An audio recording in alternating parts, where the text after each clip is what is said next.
पुण्यात सध्या कडाक्याची थंडी पडलेली आहे। पहाटे आणि रात्रीच्या वेळेस आपल्याला पुण्यात अनेक ठिकाणी नागरिक शेकोट्या पेटून ऊब घेताना पाहायला मिळतात, कारण की पारा हा आता जवळपास 10 अंश सेल्सिअसच्या खाली जाऊ लागलेला आहे आणि त्यामुळे पुण्यात कडाक्याची थंडी ही जाणवू लागलेली आहे।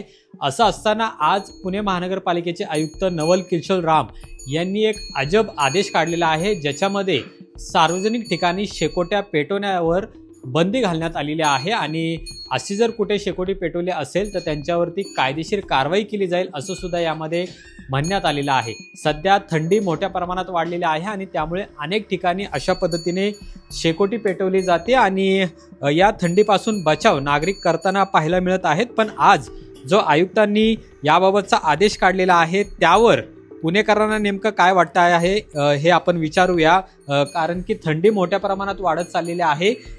तुम्ही शेकोटी पेटवली पण तिकडे आयुक्त म्हणतायत की अशा पद्धतीच्या शेकोट्या तुम्ही पेटवू नका, याच्यामुळं वायू प्रदूषण होतं आणि दुसरीकडे मानवी जीवनावर आजार सुद्धा होतात। असं काय होतं तुम्हाला वाटतं?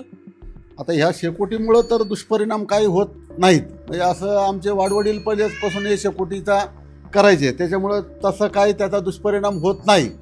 आणि दुष्परिणाम होतो तर आता तुमचं वायू प्रदूषण होतं, फटाके होतात। रात्री 12 वाजता एखाद्याचा वाढदिवस केला तर रात्री 12 वाजता अर्धा तास कंटिन्यू फटाके वाजत राहतात, त्याच्यातनं प्रदूषण होत नाही, त्याच्यावर कुठली कारवाई होत नाही।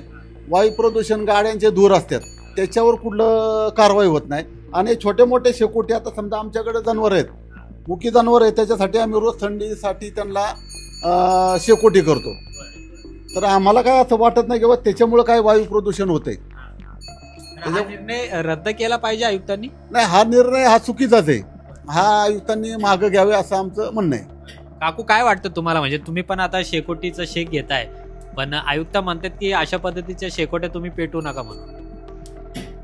आता हे म्हणतात ते तसं बरोबर आहे, ह्याच्यामुळं काही प्रदूषण वाढत नाहीये, हे आपण जनावरांसाठी थंडीमुळं केलेलं आहे। आयुक्तांनी त्यांचा निर्णय मागं घ्यावा असं वाटतं।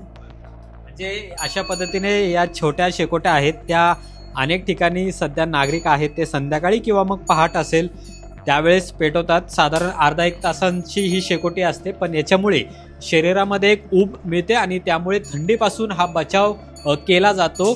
वर्षानुवर्षांची ही परंपरा आहे किंवा अनेक ठिकाणी थंडी पडली की अशा पद्धतीच्या शेकोट्या आहेत त्या आपल्याला अनेक ठिकाणी, म्हणजे आता सोसायटी असतील किंवा मग वस्त्या असतील, या ठिकाणी पाहायला मिळतात। पण आज जो आयुक्तांनी याबाबतचा निर्णय घेतलेला आहे त्यावर मात्र पुणेकर नाराजी व्यक्त करताना पाहायला मिळतात आणि आयुक्तांनी हा जो आदेश काढलेला आहे तो रद्द करावा अशा पद्धतीची मागणी आहे। कारण एकीकडे थंडीचा कडाका हा जोरदार वाढू लागलेला आहे आणि या थंडीपासून बचाव करण्यासाठी नागरिक अशा पद्धतीच्या जर शेकोट्या पेटवत असतील तर त्या चुकीचं काय आहे असा सुद्धा सवाल विचारला जातोय। अमोल धर्माधिकारी, लोकशाही मराठी, पुणे।